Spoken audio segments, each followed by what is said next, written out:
स्वर्गी स्वर्गी प्रभु स्वर्गी स्वर्गी प्रभु स्वर्गी अग्नि को भेज दे। स्वर्गी स्वर्गी प्रभु स्वर्गी स्वर्गी प्रभु स्वर्गी अग्नि को भेज दे। स्वर्गी अग्नि हम पर बरसा दे प्रभु। स्वर्गी अग्नि हम पर बरसा दे प्रभु। अपने बल से मुझको भर दे, रूह पाक से मसा कर दे। अपने बल से मुझको भर दे, रूह पाक से मसा कर दे। स्वर्गी अग्नि हम पर बरसा दे प्रभु। स्वर्गी अग्नि हम पर बरसा दे प्रभु। हम पर बरसा दे प्रभु। हम पर बरसा दे प्रभु।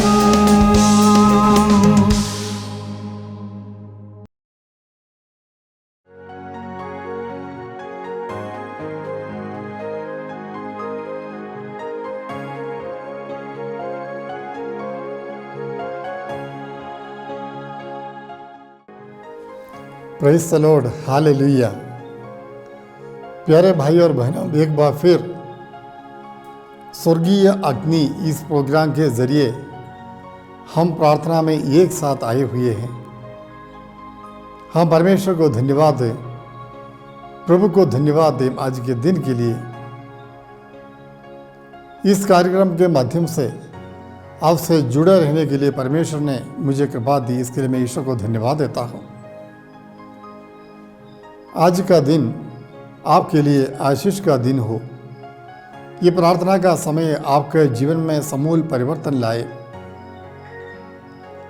आपके जीवन को नया बनाए। इस प्रार्थना के समय आपके जीवन में प्रभु हस्तक्षेप करें, अपने सामर्थ्य और शक्ति परमेश्वर प्रकट करें और आप लोगों को नए जीवन की ओर ले जाए, ये कामना हम करते हैं। हालेलुया।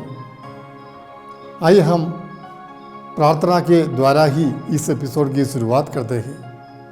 हम सब मिलकर परमेश्वर की आराधना करें, पवित्र आत्मा से आग्रह करें कि वह हमारी सहायता करे, मदद करे वचन समझने के लिए, साथ ही साथ परमेश्वर की स्तुति आराधना करने के लिए, उनकी महिमा गाने के लिए वो हमें योग्य बनाए।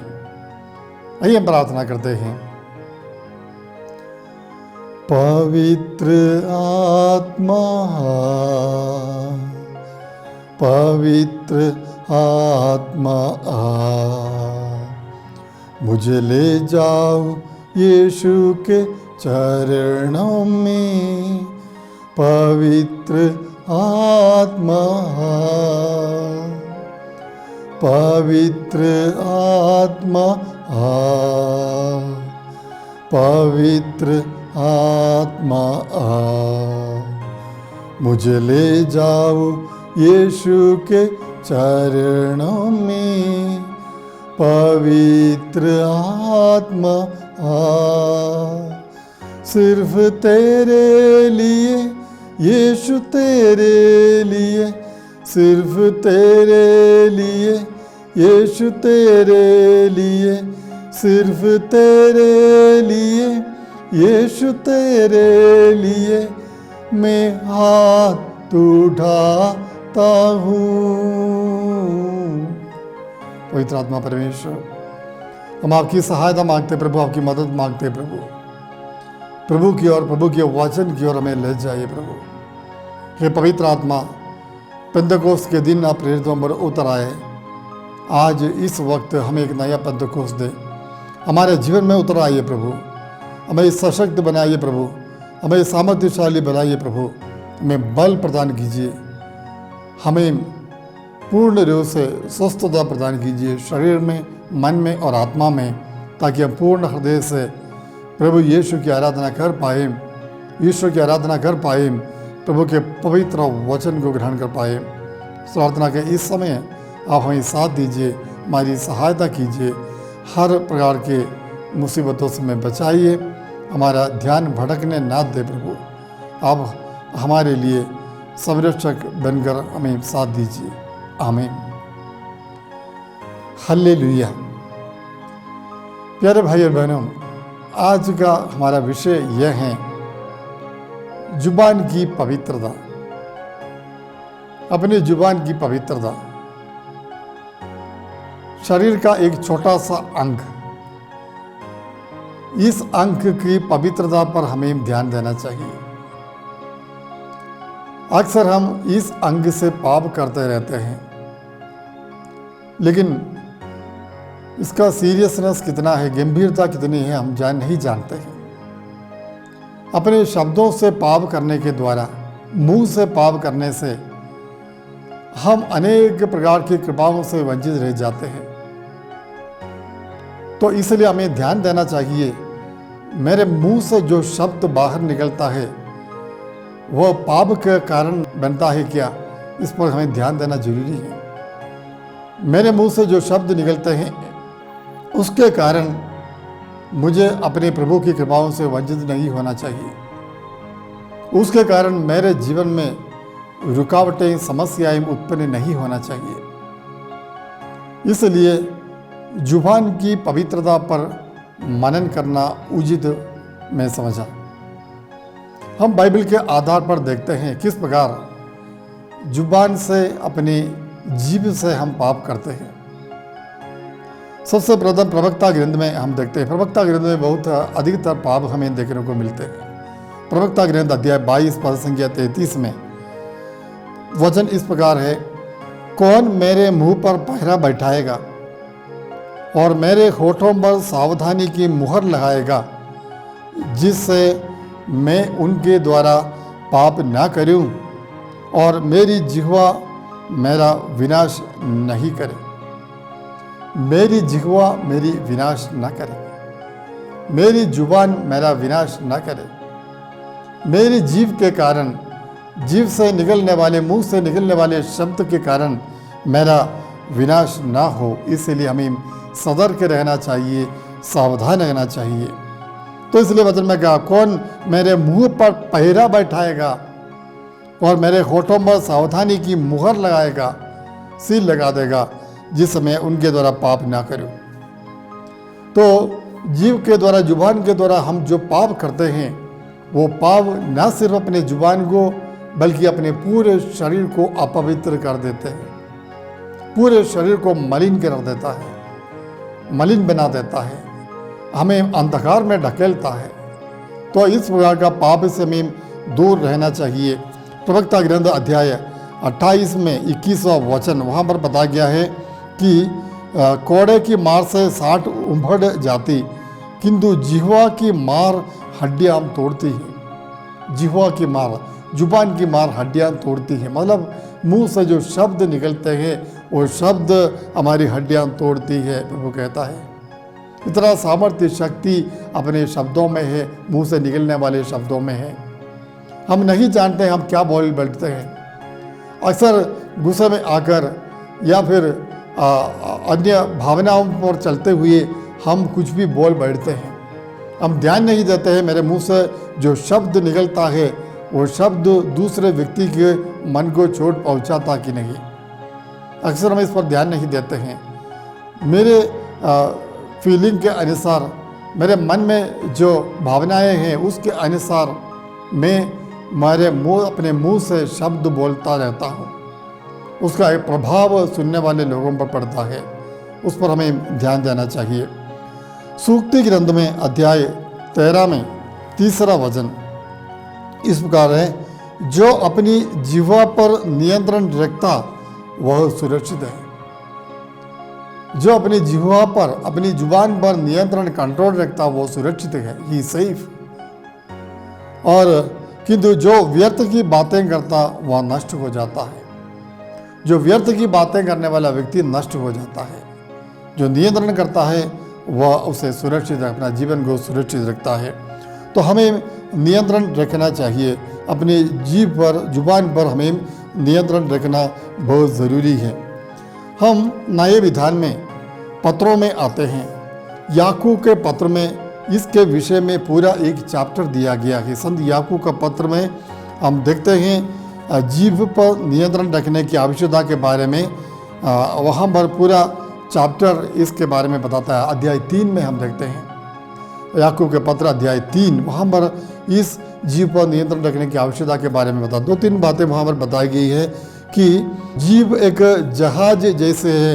चौथा वचन, जहाज का उदाहरण लीजिए, वह कितना ही बड़ा क्यों ना हो, तेज हवा से भले ही बहाया जा रहा हो, तभी वह कर्णधार की इच्छा के अनुसार एक छोटी सी पतवार से चलाया जाता है। जहाज एक पतवार से चलाया जाता है। इसी प्रकार जीभ शरीर का एक छोटा सा अंग है, छोटा सा एक अंग है, किंतु वह शक्तिशाली होने का दावा कर सकती है, शक्तिशाली होने की दावा कर सकती है। देखिए छोटी सी चिंगारी कितने विशाल वन में आग लगा सकती है। मुंह से निकलने वाला एक शब्द एक छोटी सी चिंगारी के समान है, वो पूरे जंगल को जला सकती है। उसी प्रकार मुंह से निकलने वाला एक शब्द एक व्यक्ति के जीवन को बर्बाद कर सकता है, एक परिवार की शांति को भंग कर सकता है। हालेलुया। इसलिए जुबान की पवित्रता पर हमें ध्यान देने की आवश्यकता, हमें नियंत्रण में रखना चाहिए। कोई मनुष्य अपनी जीभ को वश में नहीं कर सकता। वह एक ऐसी बुराई है जो कभी शांत नहीं रहती और प्राणघातक विष से भरी हुई है। तो कितनी बड़ी बुराई है प्रभु इस वचन के द्वारा हमें बताना चाहता है। जीभ ही एक आग है जो हमारे अंगों के बीच हर प्रकार की बुराई का स्रोत है। वो हमारा समस्त शरीर दूषित करती और नरक अग्नि से प्रज्वलित होकर हमारे पूरे जीवन में आग लगा देती है। जीभ के बारे में बताया गया है। इसलिए प्यारे भाई और बहनों, जैसे हम विश्वास करते हैं, हम प्रभु को अपने मुक्तिदाता मानते हैं, अपना ईश्वर मानते हैं, प्रभु ने इस अंग हमें प्रदान किया है। हमें प्रभु को धन्यवाद देना चाहिए कि प्रभु ने हमें बोलने की कृपा दी, सामर्थ्य दिया। बोलने का सामर्थ्य प्रभु ने हमें दिया। बहुत सारे गूंगे हैं जो बोल नहीं पाते हैं, लेकिन परमेश्वर ने हमें बोलने की कृपा दी। तो जिस अंग से हम बोलते हैं, हम एक दूसरे के साथ कम्युनिकेशन करते हैं, उस अंग को लेकर हम परमेश्वर के विरुद्ध पाप ना करें, ईश्वर के विरुद्ध पाप ना करें। जिसे प्रभु ने अपनी स्तुति आराधना करने के लिए दिया है, उस अंग को लेकर हम पाप ना करें, प्रभु को दुखी ना बनाए, अपने जीवन को बर्बाद ना करें। तो जुबान के द्वारा करने वाले कुछ पापों के बारे में इस अवसर पर हम सोचते हैं। उसमें पहली बात है अश्लील बातें। अश्लील बातें करना। प्रवक्ता ग्रंथ अध्याय 23 में हम देखते हैं, अध्याय 23 पद संख्या 17। प्रवक्ता अध्याय 23:17, अपने मुंह को अश्लील बातों का आदि न बनने दो, क्योंकि इस प्रकार तुम शब्दों द्वारा पाप करते हो। अश्लील बातें करने वाला व्यक्ति शब्दों के द्वारा पाप करता है। इसलिए वचन में कहा गया अपने मुंह को अश्लील बातों का आदि ना बनने दे। कुछ लोगों का हैबिट है, आदत है कि जब भी मुंह खोले अश्लील बातें मुंह से निकलती हैं। वो सामने कौन व्यक्ति खड़ा है ये वो नहीं देखता है, जब भी मुंह खोलते हैं अश्लील बातें निकल कर आती। ये पाप के लिए, अश्लील बातों के लिए उनकी जीभ आदि हो गई है, उनका मुंह आदि हो गया है। तो इस प्रकार पाप न करने के लिए प्रभु हमसे आग्रह करते हैं। और 15वें वचन में इसमें बताया गया है कि यह एक ऐसी भाषा होती है जो मृत्यु दंड के योग्य है। देखिए कितना बड़ा अपराध है। अश्लील बातों करने वाला वो पाप हमें मृत्यु दंड भी दे सकता है, दिलवा सकता है। ये पाप इतना कठिन है प्यारे प्यारे भाई बहनों। हम इसे हल्के में मत लीजिए, इसे सिंपल मत लीजिए। ये अत्यंत महत्वपूर्ण बात है। उसके बाद दूसरा एक पाप के विषय में वचन में उल्लेख किया गया है, वो है शब्द खाना। प्रवक्ता ग्रंथ अध्याय 23 में 9 से 13 तक वचन हम पढ़ेंगे। वहाँ पर शब्द के विषय में बताया गया है। 9 से, अपने मुंह को शब्द खाने का आदि मत बनने दो, इस प्रकार बहुतों का पतन होता है। कुछ लोग हमेशा शब्द खाता है, भगवान की कसम, माँ की कसम या किसी अन्य व्यक्ति नाम इनकी कसम, है ना, अपने सिर का कसम खाते रहते, कसम खाने वाला, शपथ लेने वाले लोग ये भी प्रभु के विरुद्ध अपने जीव से पाप करते हैं। प्रभु ने वचन में प्रभु ने बताया है, परम पावन ईश्वर का नाम मत लिया करो, नहीं तो पाप से नहीं बच सकोगे। परम पावन ईश्वर का नाम लेकर व्यर्थ में शब्द मत लिया करो। जिस प्रकार वह नौकर कोड़ों की मार से नहीं बचेगा, जिस पर निरंतर निगरानी रखी रहती है, उसी प्रकार वह व्यक्ति पाप से नहीं बच सकेगा जो हर समय शब्द खाता और परम पावन का नाम लेता है। कुछ लोग ऐसा हर समय शब्द खाता रहता है, कसम खाता रहता है, उनके बारे में बताया गया है ये भी एक पाप है, प्रभु हमें बताना चाहता है। इसके बाद जो पाप हम देखते हैं वो है कड़ू बातें करना। कड़ू बातें करना, हम जानते हैं कुछ लोग, कई लोग मीठी बातें करते हैं, उनका बातें सुनना हमें पसंद है, उनके साथ बातचीत करना हमें पसंद है, अच्छा लगता है, समय निकल जाता है। लेकिन कुछ लोग ऐसे कड़ू बातें करते हैं जो सुनने वाले को अच्छा नहीं लगता है। प्रवक्ता ग्रंथ अध्याय 27 पद संज्ञा 17-27 में बताया गया है, यदि तुमने अपने मित्र से कड़ू बात कही है तो डरो मत, मेल मिलाप संभव है, किंतु अपमान, अहंकार, विश्वासघात आदि कपटपूर्ण आक्रमण के कारण कोई भी मित्र भाग जाएगा। अपने मित्र से कड़ू बात कही है तो पश्चाताप करने का समय है, मेल मिलाप करने का समय है, वचन में बताया गया है। उसका मतलब क्या है? कड़ू बात नहीं करनी चाहिए। फिर हम दूसरा एक पाप देखते, वो है निंदा करना, दूसरों की निंदा करना, जीव से, अपनी जुबान से निंदा करना। प्रवक्ता 22-25 में भी इसके बारे में बताया गया है, जो पक्षियों पर पत्थर मारता वह उन्हें भगाता है, और जो मित्र की निंदा करता वह मित्रता भंग करता है। जो लोग मित्र की निंदा करता है वह मित्रता भंग करता है। दूसरों की निंदा करना, पर निंदा करना, ये बहुत बड़ा पाप है। हम जब दोस्तों के साथ मिलते जुलते रहे, उस समय हम अन्य लोगों के बारे में इस प्रकार की निंदा करते हुए हम बातें करते हैं, या कभी कभी अपने सामने वाले व्यक्ति की निंदा करते हुए हम शब्द बोलते हैं। प्रभु ये कहना चाहते हैं ये भी जुबान से करने वाले एक पाप है। इसके बाद जो पाप आता है वो है चुगलखोरी। प्रवक्ता 21 में इसके बारे में बताया गया है, 21-31 में, चुगलखोर अपने को दूषित करता और अपने को पड़ोस में घृणा का पात्र बना लेता है। चुगलखोर घृणा का पात्र बनता है, वो अपने को दूषित करता, अपने जीवन को दूषित करता, और इतना कि नहीं, पड़ोस में घृणा का पात्र बना लेता, अपने को पड़ोस में घृणा का पात्र। पड़ोसी लोग चुगली करने वाले लोगों से घृणा करते हैं, नफरत करेंगे, क्योंकि कुछ लोग ऐसे हम देखते हैं हमेशा चुगली करते रहते हैं। उन्हें एक प्रकार का आनंद महसूस होता है चुगली करने में, तो इस बार चुगली करने से वो अपने आप को दूषित करता है, और साथ ही साथ अन्य लोगों की दृष्टि में भी आप अपना स्थान गंवा देते हैं, आप अपने पड़ोस के घृणा का पात्र बनते हैं। ये भी प्रभु ने कहा है, चुगलखोरी से अपने आप को दूर रखना चाहिए। प्रवक्ता 28-15 में भी ये बात कही है, चुगलखोर और कपटपूर्ण बातें करने वाले अभिशप्त हो, उन्होंने बहुत से शांति प्रिय लोगों का विनाश किया है।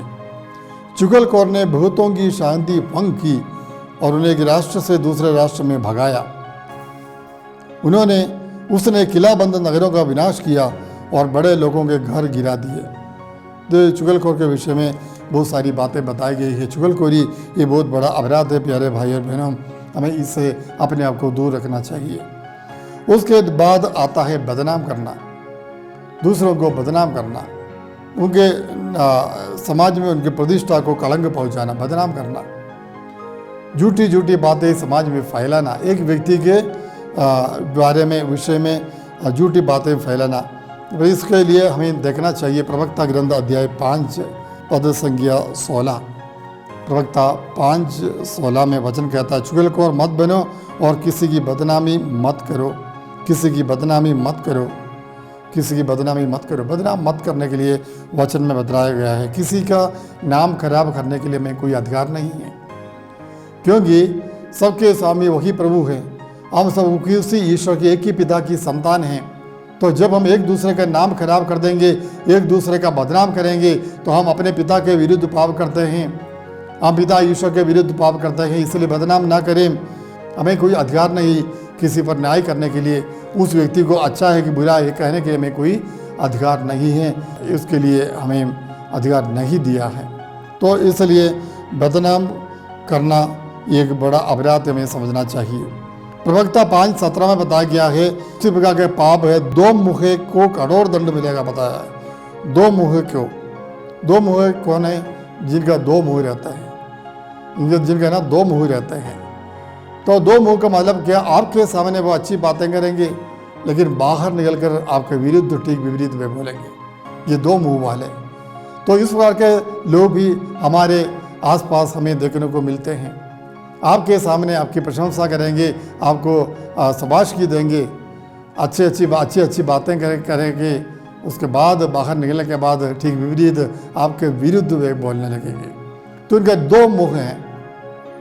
बताया जाता है कि हाथी का दो दांत हैं, एक दिखाने के लिए, एक खाने के लिए। इसी प्रकार दो मुँह वाले हमारे बीच में है, उन्हें भी सावधान रहना चाहिए। ये पाप है, प्रभु का वचन में बताया गया है। दो मुँह को कठोर दंड मिलेगा, प्रभु का वचन में बताया है। उन्हें दंड मिलेगा, कठोर दंड मिलेगा। हालेलुया। उसके बाद जो पाप आता है वो है, प्यारे भाई और बहनों, स्वयं प्रशंसा, आत्म प्रशंसा, अपने आप की प्रशंसा करना। सूक्ति ग्रंथ में हम देखते हैं इसके विषय में। सूक्ति ग्रंथ अध्याय 27 में, अध्याय 27 पद संख्या 2, सूक्ति ग्रंथ अध्याय 27 पद संख्या 2, चैप्टर 27:2 सूक्ति ग्रंथ में इस विषय में वचन क्या कहते हैं हम सुने। दूसरे लोग तुम्हारी प्रशंसा करें, तुम अपनी प्रशंसा मत करो। तुम्हारा मुँह नहीं बल्कि पराये व्यक्ति ऐसा करे। देखिए, तुम लोग पराये, दूसरे लोग तुम्हारी प्रशंसा करें। आप में कुछ भलाई है, आप अच्छे व्यक्ति हैं, तो जरूर दूसरे लोग आपकी प्रशंसा करेंगे। लेकिन दूसरे लोग आपकी प्रशंसा नहीं करते हैं, तुम अपनी प्रशंसा करते हैं, उसको मतलब है कुछ में, उसमें कुछ गड़बड़ है, कुछ ना कुछ गलती उसमें है। सो स्वयं आत्म प्रशंसा करना, स्वयं प्रशंसा करना, ये भी एक पाप है। कुछ लोग हम देखते हैं हमारे जान पहचान में होंगे, हमेशा अपनी स्तुति प्रशंसा करते रहते हैं। मैंने वैसा किया, मैंने ये काम किया, वो काम किया, मेरे कारण ये संभव हुआ, अगर और कोई होता ये काम नहीं होता, मेरे कारण ही हुआ। तो इस प्रकार आत्म प्रशंसा करने वाले, स्वयं प्रशंसा करने वाले, इसके विरुद्ध भी प्रभु कहते हैं लोग दूसरे लोगों को आपकी प्रशंसा करने दें, आप अपनी ही प्रशंसा मत करें। हालेलुया। आप अपनी ही प्रशंसा मत कीजिए। उसके बाद जो पाप आता है वो है चापलूसी करना। सूक्ति ग्रंथ अध्याय 28 पद संख्या 23, चापलूसी करना। देखिए, कुछ फ़ायदा के लिए अच्छे अच्छे शब्द बोलना। चापलूसी करने वाले की अपेक्षा डांटने वाला कृपा पात्र बनता है। चापलूसी, कुछ लोग ऐसे हैं कि अपने दोस्तों, अपने जो लोग हमें पसंद है, वो लोगों ने गलती की तो भी वो लोग ये नहीं कहेंगे कि गलती है, कि उनका सपोर्ट कर देते हैं, उनके साथ खड़े रहते हैं। तो ये भी एक गलत बात है प्यारे भाई बहनों। उससे अच्छा ये है उन्हें डांटना चाहिए। अगर गलती हुई तो हमें कहना चाहिए गलती है। इसके विपरीत अगर हमें ऐसा लगता है अगर मैं बोलूं तो हमारी दोस्ती बिगड़ जाएगी, हमारा रिश्ता टूट जाएगा, बिगड़ जाएगा, ऐसा कहते हुए उनकी गलती को छिपाने के लिए हम भी प्रयास करेंगे, तो ये चापलूसी हो जाता है। कुछ लोग कुछ स्वार्थ के लिए, अपने फ़ायदाओं के लिए चापलूसी करते हैं, अपने कुछ फ़ायदा लेने के लिए चापलूसी करने वाले। राजनीति में बहुत सारे लोग इस प्रकार के मिलते हैं, अपने फ़ायदा के लिए, अपने को बड़ा चढ़ाकर दिखाने के लिए चापलूसी करने वाले लोग भी हमारे बीच में हैं। झूठ बोलना ये भी एक बड़ा अपराध है, पाप है। झूठ बोलना ये पाप है। प्रभु ने कई बार इसके विषय में बताया। सूक्ति ग्रंथ में अध्याय 12 में बताया गया है। सूक्ति ग्रंथ अध्याय 12 पद संख्या 22 में प्रभु का वचन इस प्रकार कहता है, प्रभु को झूठ बोलने वालों से घृणा है, किंतु वह सत्य बोलने वालों पर प्रसन्न है। प्रभु को झूठ बोलने वालों से घृणा है, नफरत है। अब यहाँ पर बैठे हुए कितने लोग झूठ बोलते हैं, कितने लोग सत्य बोलते हैं। अगर आप झूठ बोलते हैं, प्रभु कहते हैं प्रभु को आपसे नफरत है। जब प्रभु के मन में आपसे नफरत है तो आप उनसे प्रार्थना करेंगे, आपको उत्तर मिलेगा? नहीं मिलेगा। तो झूठ बोलने वालों से प्रभु को नफरत है, सत्य बोलने वालों पर प्रभु प्रसन्न होता है। तो सत्य के लिए हमें कड़े रहना चाहिए, झूठ नहीं बोलना चाहिए। यूहन्ना के सुसमाचार अध्याय 8 में 44 में यीशु ने कहा, तुम्हारा पिता शैतान है, क्योंकि वो शुरू से लेकर या प्रारंभ से ही वो झूठा है, झूठ बोलता रहता है। अगर आप झूठ बोलते हैं, आप परमेश्वर की संतान नहीं, आप शैतान की संतान हैं। तो इसलिए झूठ ना बोले, झूठ बोलकर हम पाप ना करें। हमें ऐसा लगता है आजकल तो सब लोग बोलते हैं, ये इतना कोई बड़ा पाप नहीं। शायद आपकी मन में ये धारणा होगी, लेकिन वचन के अनुसार ये धारणा गलत है। बाइबल के अनुसार ये धारणा गलत है। हमें झूठ नहीं बोलना चाहिए।